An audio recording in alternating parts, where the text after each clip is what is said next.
Hi, I'm Dana Schwartz, the author of And We're Off, and here are 5 things you need to know about my book. 1, it is about a teenage girl who goes on a European trip to 4 different countries.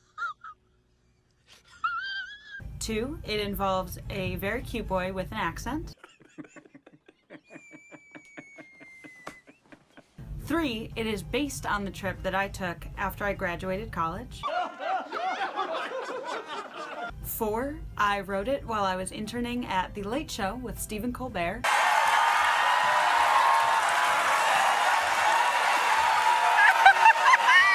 And 5, oh God, what was 5? Oh, it involves Tumblr fan art.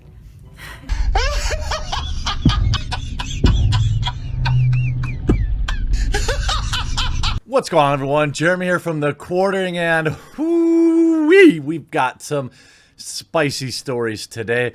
I hope you're having a good Friday. It's currently 1 degree, 1 unit of temperature outside.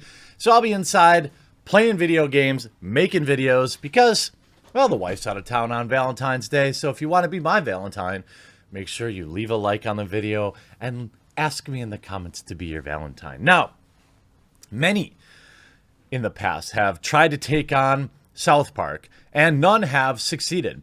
Part of the reason most people, I expect, or from what I've seen, don't like South Park, it's because it takes shots at all targets, not necessarily the right targets, if you get what I mean. South Park has a long and illustrious history at just ripping on everybody and everything, which is why it's so great, which is why it hasn't alienated large swaths of their fandom, which is why it's the only thing worth watching on Comedy Central. Now, many have tried, even China. Do you remember back, what was it, a few months ago? This article was in The Guardian where China censored all mentions of South Park because they dared to make fun of them back in October. Now, in this article, it says South Park's creators have responded with a mock apology to reports that China has censored the program, ridiculing the country and comparing President Winnie the Pooh, the president to Winnie the Pooh. I was just going to say his name as Winnie the Pooh. The apology from Trey Parker and Matt Stone came after reports on Monday that China had scrubbed all episodes, clips, and content related to the long-time running comedy cartoon from Chinese streaming social media platforms in response to a recent episode that was critical of the country. The episode, called Banned in China, took aim what it portrayed as tendency in U.S. culture to adjust content to accommodate Chinese censorship laws. It's not worth living in a world where China controls my country's art, says one character in the episode. And it is so true. If you look at modern-day Disney, they're tailoring most of their movies to please the Chinese market.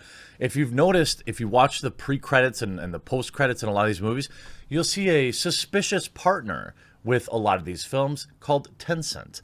That's right, the same company that is currently destroying Western video games, at least AAA video games, is also destroying our movies.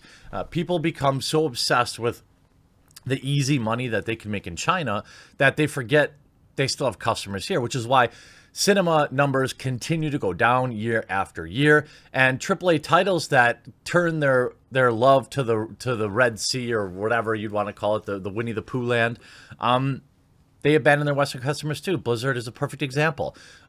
Do you not have phones? And if we remember too, Vice tried and failed in September of the very same year, writing an article, South Park made it cool not to care. Then the world changed. That spectacularly backfired as well when they tried to basically whinge on for thousands of words saying that, you know, the world's just better. You see it's not funny anymore. Well, again, another butthurt, one-sided person who just wants Orange Man bad jokes but doesn't want things to go all around. You can see the article ends, South Park can never be what it was in bigger, longer, and uncut days because too much has changed. Today's most urgent cultural battles are less about top-down censorship, what? And more about the ways And nuances of policy language. Representation can hurt historically marginalized people, in part because social media has ensured that these people are finally having their concerns heard. Are you kidding me? Pushing back against censorship is more important than ever. This will never not be important, at least not in our lifetime, I don't see. It goes on to say, bigger, longer, and uncut. The movie is a story about a bunch of people who start off caring about something they think is a threat, and then they get so caught up in fighting that they end up hurting everyone around them. A lot of people could still benefit 20 years later from taking note of the movie's message, including Matt Stone and Trey Parker. And the world not clapped, but laughed. Now, last night, I noticed, or yesterday afternoon, I noticed that South Park was trending. I thought, oh, okay, that's a spicy new episode or something. And then Eric Cartman was trending. I happened to click on the link, and here we have a Disney Marvel employee with a nuclear hot take. Yes, Dana Schwartz, the writer of She-Hulk, you know, the show that's going to drive all those subscriptions to Disney Plus, all those, yes, slay queens who still have their dad's credit card for emergencies like coffee and ramen noodles. They're going to sign up for Disney Plus for She-Hulk.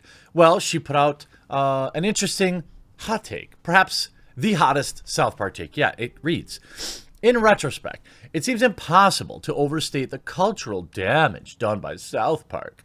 Cue the sad music. The show that portrayed earnestness as the only sin and taught that mockery is the ultimate inoculation against all criticism. Smugness is not the same as intelligence. Provocation isn't the same as bravery. The lesser of two evils aren't the same. To be clear, I don't blame the show itself as much as I do the generation of boys who internalized it into their personalities, which maybe isn't the show's fault.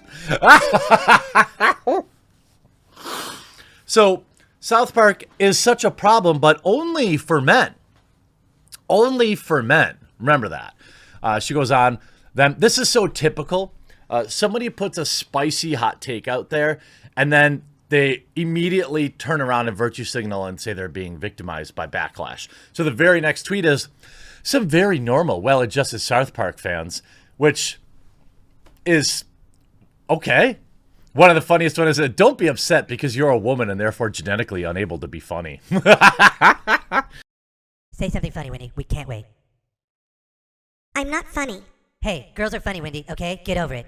Just do women's comedy stuff, talk about how fat you are and how you want to have sex with guys and then say, my vagina a lot.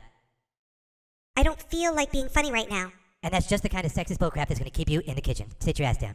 I mean, disavow. And then you get Ricky in the replies, Mark Dice with "You're a moron." What's next? Complaining that Tom and Jerry taught animal abuse is okay.